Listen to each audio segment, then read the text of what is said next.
All right, confession time. I stayed in a cruise ship cabin that I usually tell people not to book. It's not my favorite, but actively recommend avoiding, and I did it knowingly. I recently went on one of Royal Caribbean's newest cruise ships, one of the biggest in the world, Royal Caribbean's Utopia of the Seas, and I stayed in an ocean view cabin at the very front of the ship, facing forward instead of sideways, cabin 9500.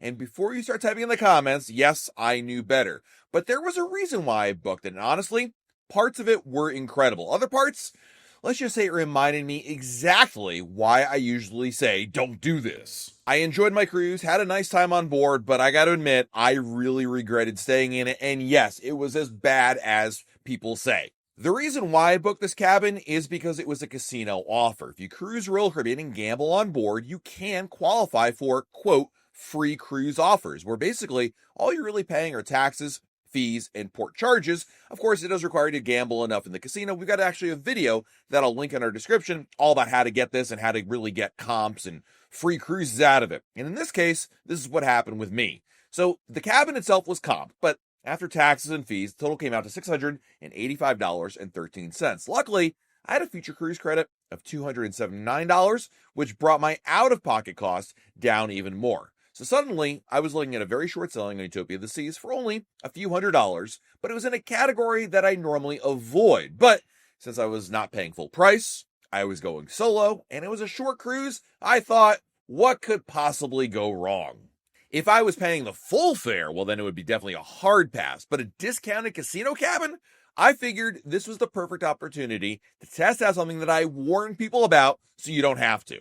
Let's talk about the room itself. This is not a normal ocean view cabin. Most ocean view rooms face sideways, have a standard size window that actually is usually pretty small, and are more or less the same layout. But this cabin is different because it's forward facing all the way at the front of the ship, and that changes everything.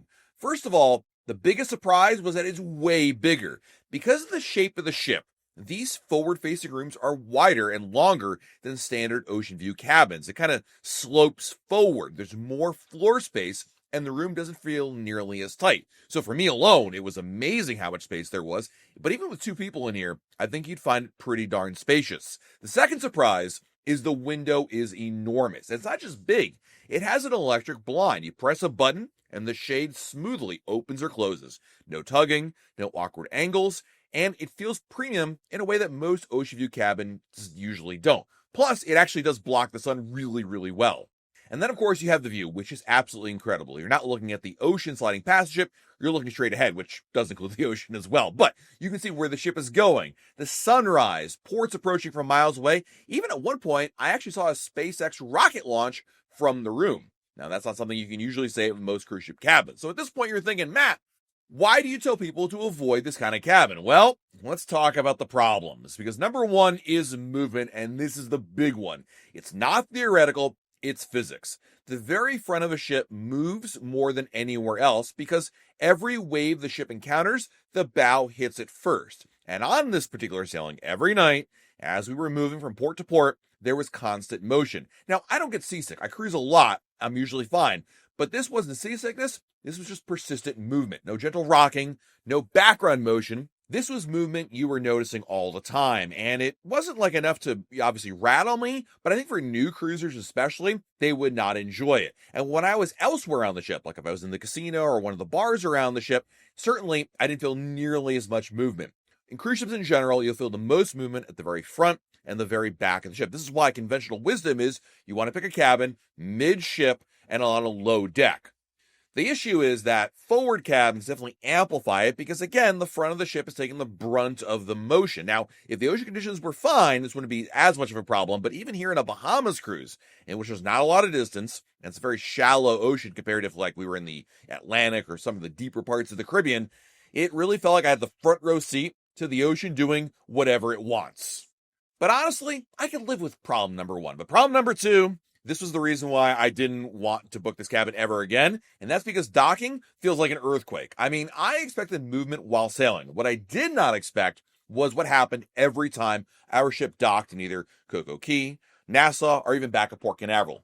Cruise ships use bow thrusters to maneuver into port, massive propellers near the front of the ship that push the ship sideways. And when you're in a cabin right above them, you feel everything. I'm not exaggerating when I felt like it was a sudden, violent vibration that would wake you out of sleep. Because, of course, we're docking at 6 a.m., 7 a.m. So every morning I was woken up to this just rattling.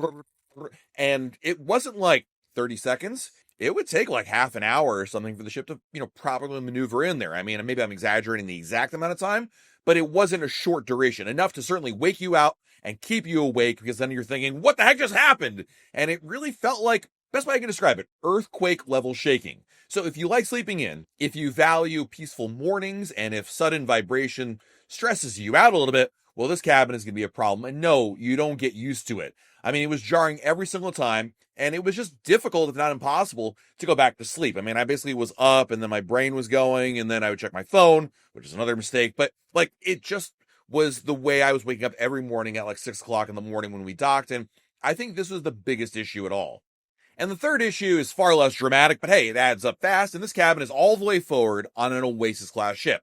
Oasis class ships are huge. So this means a really long walk. I mean, every single trip to dinner, to the theater, to the promenade, if you want to use the bathroom, it's a long walk. Yes, you can use elevators and you can plan smarter, but I got to admit, every single time that I had to walk to or from the room, I would think to myself, do I really want to walk this way because it's a really long walk, or can I push it off? And it just wasn't convenient, basically. It's not a big deal. It's not a major problem like the other two issues I identified, but it certainly, got old, certainly when you're making multiple walks any time of the day, especially at the end of the night when you're tired, or even worse, when you're coming back into port. Because when we docked in various ports of call, and then I would have to make my trek back to my room, and you're tired from the full day over there, it just wasn't ideal. It's not a big deal, but when you live it for a couple days, it's certainly why I don't recommend booking a cabin all the way at the front of the ship. So would I book this cabin again? Absolutely not. I mean, it was free, and I'm using air quotes because,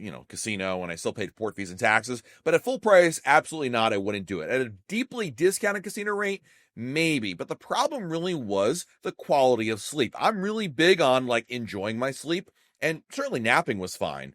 But being woken up every morning at 6 a.m., not ideal. Now, the good thing was we were in port every single day, and we had port plans. I was going to the new Royal Beach Club, and I was going to Perfect Day Cocoa Key. So being up wasn't not in my plan, but not being up at 6 a.m. I'm not one of these people that wakes up at dawn, and that's my thing.